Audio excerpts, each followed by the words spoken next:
Hey everyone, I'm trying something new. This is a 5-part series on how to build a strong relationship between product and design. In this series, you'll learn about what does that great relationship look like when it's good, and what does that relationship look like when it's not so good.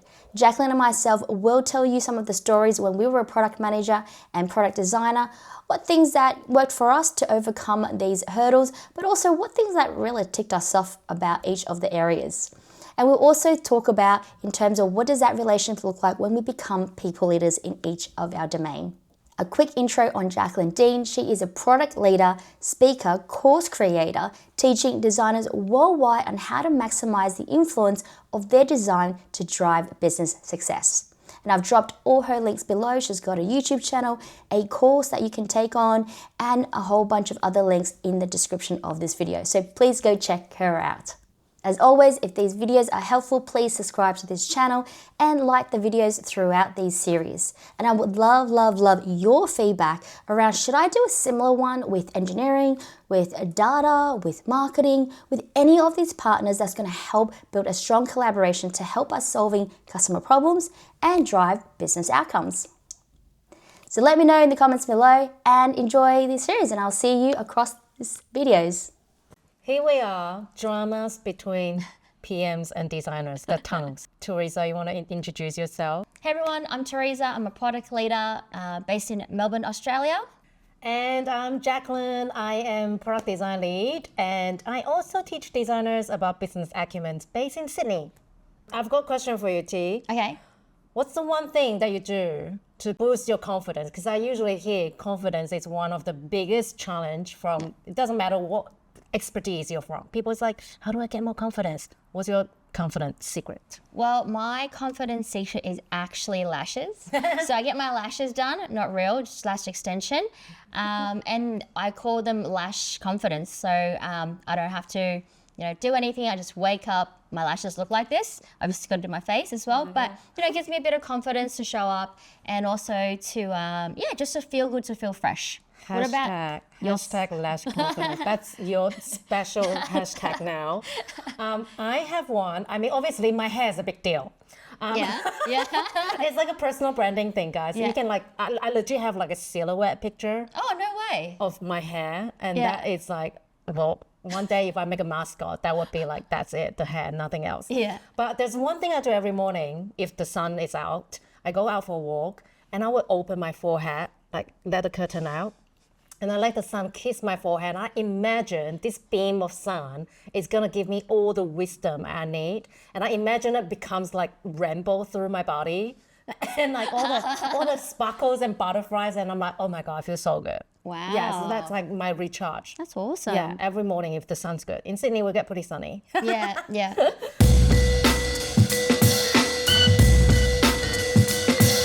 What's the biggest lesson you've learned from any designer you've worked with in the past? Yeah, I think the biggest lesson, I think I remember one day I was doing mobile apps, and you've got like really great designers around us, and a lot of the time product managers think about what's the metric we've got to move, what's the outcome we've got to get, what is the problem, all that.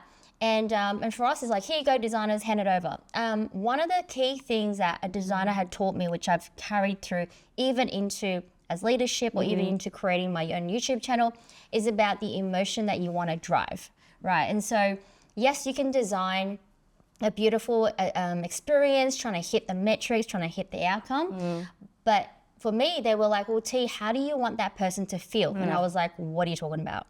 Right? We're all about numbers. Yes. They're like, look, for example, an onboarding process, especially in mobile apps. What do you want them to feel? Do you want them to feel too fast? Is it 1-2 steps? What is it? And when they get in the app, what do you want them to feel? How do we actually provide retention? How do we provide accuracy? It's all about how you want the user to feel as they're experiencing this. And for me, that's really powerful, because numbers don't actually tell people how they're feeling, 100%. which is why we've got quant and qual data as well together, because I think number shows volume and shows some sort of hypothesis that's happening, an action that's being performed, but without the interview, without the verbatim, you don't actually know what's going to happen. Yeah. And the customer you can't really tell what the customer's feeling at the time, because it could be skewed by, you know, them being, you know, annoying on one day, like annoyed about life one day, they give you a bad review.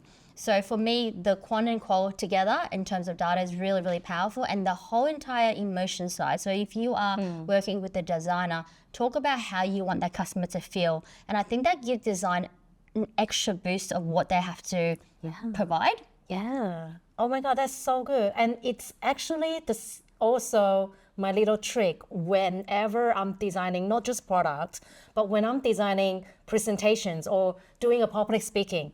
I design it by how I want people to feel. Yeah. So it's like, I feel like this is almost like designers' underlayer superpower that they could totally utilize in conversation with stakeholders, conversation with their own designers, and showcasing what they do best. But they can't only do that by just mentioning how they feel, right? Because people do justify decision by how they feel, but they end the decision with logic usually. And that logic part is usually what I learned from PMs. But with that being said, actually, like there's two cases. And then one of the really I really remember that moment. It was exactly how that PM make people feel. When that PM was trying to deliver a direction, like a vision direction that the company should be going and why we're going that direction, with such passion and with like an incredible story that I could feel he totally embedded into the user. And so when that PM was sharing that vision story, I could see the entire, like the room's energy was different. Everyone was following his movement. And it was almost in the whatever slide that he had behind him, it's almost invisible now because he became like the force, you know? And so that, I think it's also a superpower for PMs because they will be able to, the good PMs, excellent ones, they really will be able to move the entire room. Yeah, that's right. With the power of like their knowledge, business knowledge, and their visionary directions. And I thought, I think that is like the type of like energy most people is looking for to follow. Yeah, and it's intangible, right? Yes. But then I think that's where the superpower of a designer and PM can collaborate really well. Yeah. Because it's so much to talk about numbers and metric and business value, but it's also like I think designer has this superpower of creating emotion. Yeah. Right?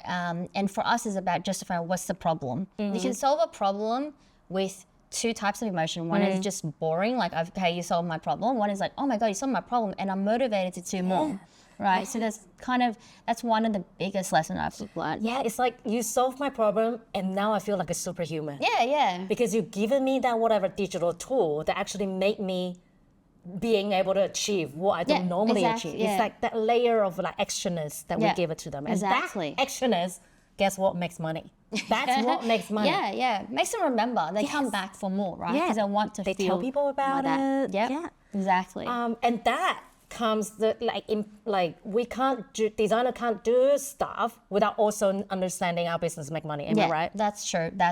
Yeah. So you can design something beautiful, but like how do you ladder it up? Exactly. Right? Like what's the point if it's beautiful and not making money? So PM is also like the good PM that I follow. They really awesome at explaining unpacking the business numbers for us, and usually they understand that that's their specialties. Yeah. I remember one time he said to me was, never assume everyone knows what you know. So you always wanted to unpack the numbers and unpack the story in the listener's terms. Yeah. And I think it's because of the way he shares business number to me at the beginning, made me really curious about it and made me explore more under that topic. And so that I thought was like one of the best valuable lesson I took away. That's awesome. Yeah, that's really good. Everyone, be that PM. I'm sure T does that at her work as well.